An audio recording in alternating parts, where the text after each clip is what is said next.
Hey, what's up guys? Jesus here. Welcome to Okami for the Wii. Yes, Okami. This is a game that I'm ashamed that I haven't really played too much of at all. I mean, I've got like an hour or so that I screwed around in before starting this.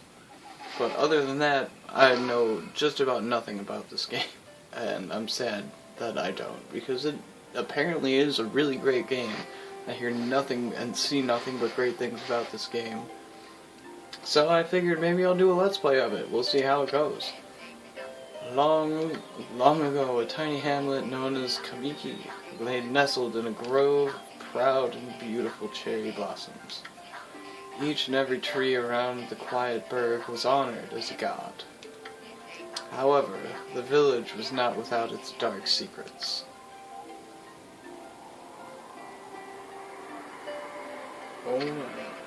To satiate the appetite of Orochi, a fearsome cave-dwelling beast, a young maiden was offered as a sacrifice at the annual festival. With a body like a mountain and 8 heads mounted on necks the size of tree trunks, its blood-red eyes alone were said to curse anyone who gazed into them. No one dared disobey the horrific beast.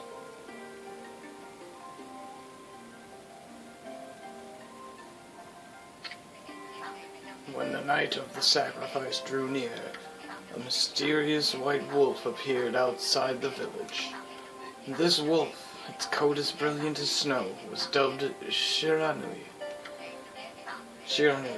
The wolf kept a watchful eye on anyone who ventured outside the village, and made a habit of patrolling the streets at night. People assumed the wolf to be a familiar of Orochi.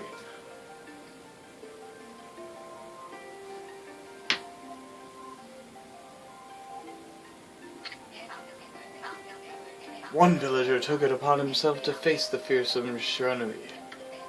The warrior Nagi attempted many times to challenge the wolf, but his attempts were thwarted by Shiranui's swift movements.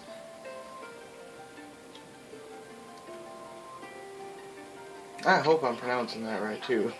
Before long, the night of the accursed festival had arrived. A white-plumed arrow heralded the coming sacrifice.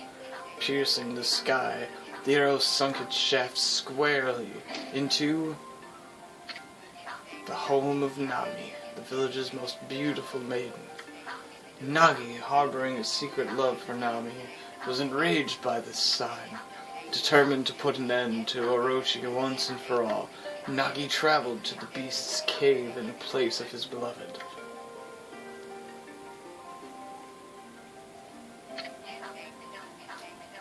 The Moon Cave, a place as dark as evil itself, served as Orochi's home.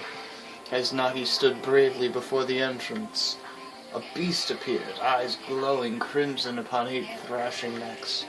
Orochi stood tall before him, anxious for another sacrifice. Nagi leapt with incredible grace, swinging his blade valiantly. On and on he sliced well into the moonless night. But Orochi's hide was like steel. The blade left nary a scratch.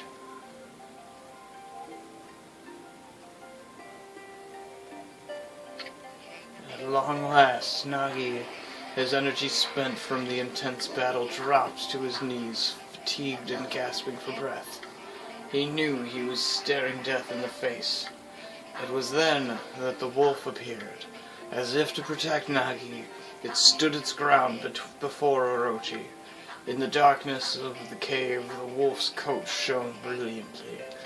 Alas, it was Shiranui, the wolf, that dwelled outside the village. Baring its fearsome claws, Shiranui leapt towards Orochi. Orochi reared its terrifying head, readying its fangs for battle.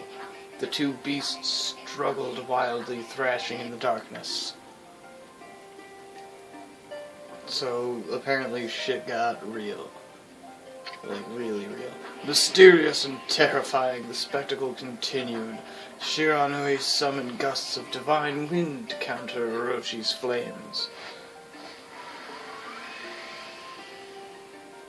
Oh, he's good.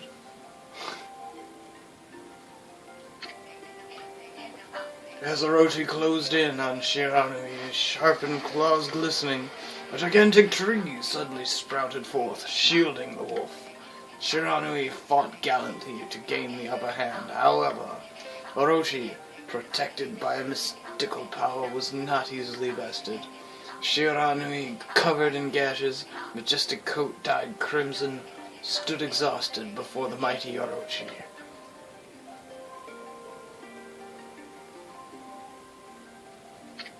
Orochi saw a chance to strike what would be the final blow, but Shiranui refused to give in. With his last ounce of strength, the majestic wolf gazed heavenward and unleashed a mighty howl. Suddenly, the black clouds overhead dissipated. The light from above glinted off Nagi's sword as a beacon of hope.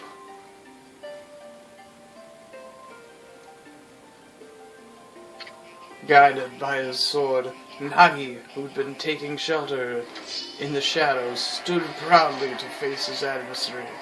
Channeling all his strength into his scarred and battered arms, he leapt ferociously toward Orochi, his sword poised high. The golden sword danced in his hands like a puppet on a string. One by one, Orochi's fearsome heads separated from their owner.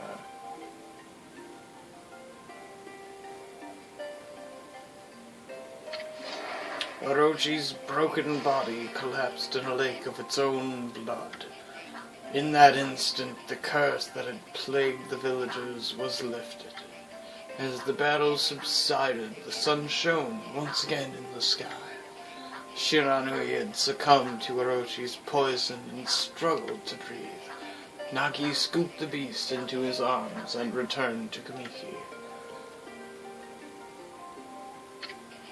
When they reached the village, Shiranui was no longer moving. The village elder gently stroked the wolf's head. In response, Shiranui let out a hoarse and pitiful bark, then closed its eyes and drifted off as if into slumber.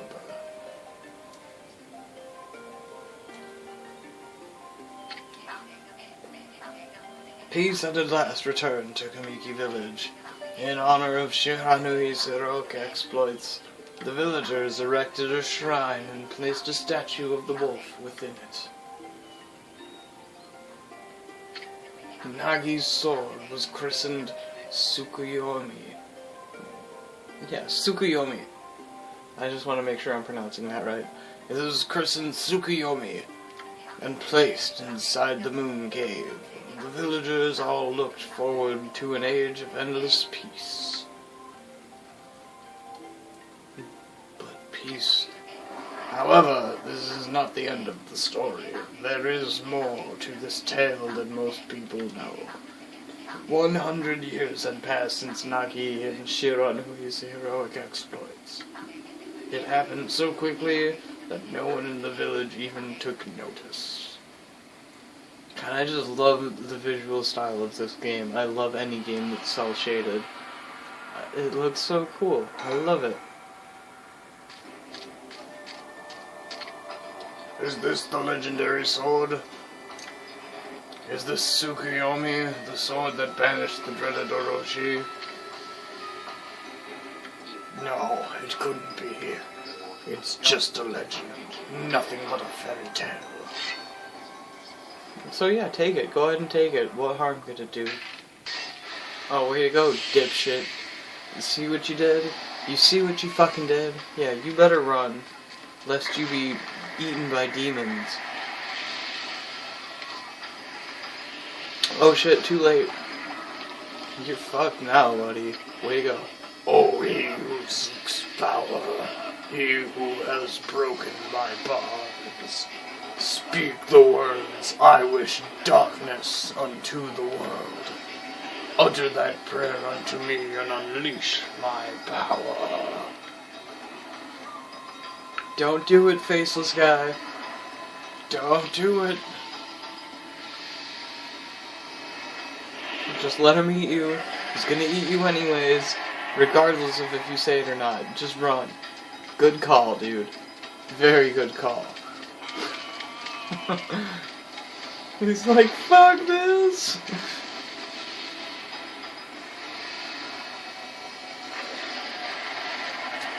Damn, he's not happy. He's not a morning person.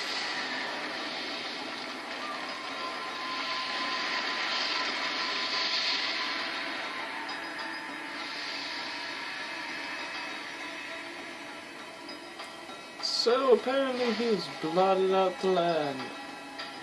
Or blotted out the light across the land. Or something of that effect. A horrible tragedy suddenly swept over the land. However, there was one village that seemed to escape the terrible curse. The tiny settlement of Kamiki village enjoyed the protection of a sacred tree. It is here that the real story begins.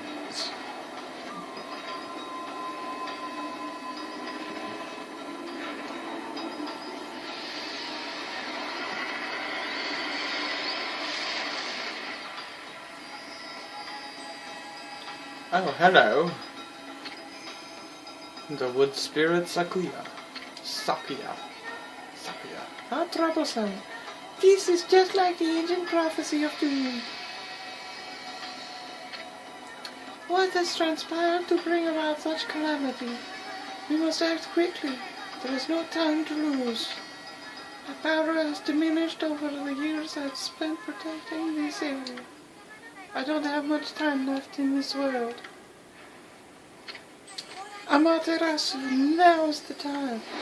We have never needed your power more. Shine your divine light upon this broken and polluted world. Let your heavenly rays become our hope as you guide us all.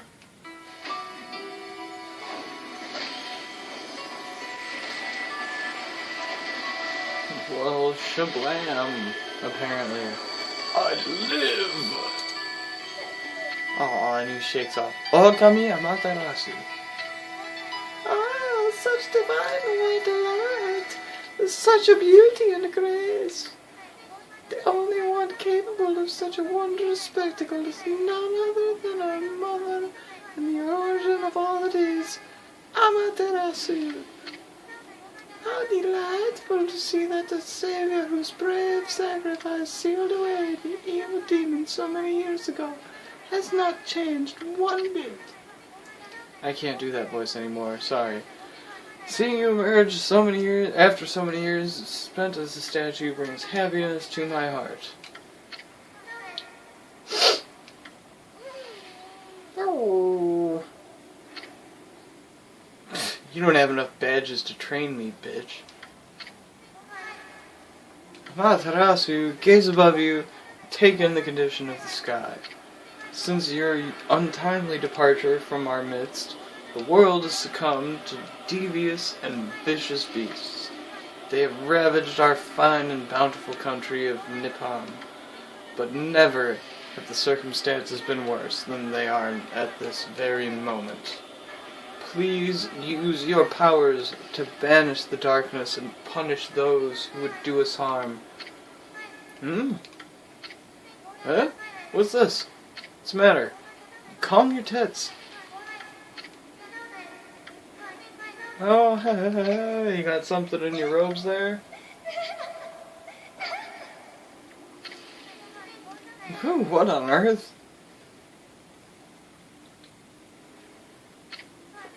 You again, this perverted little Jiminy Cricket guy.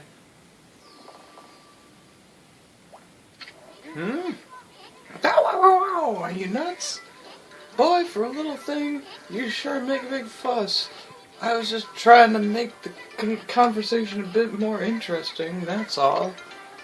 Were you napping in my clothes again, Bug?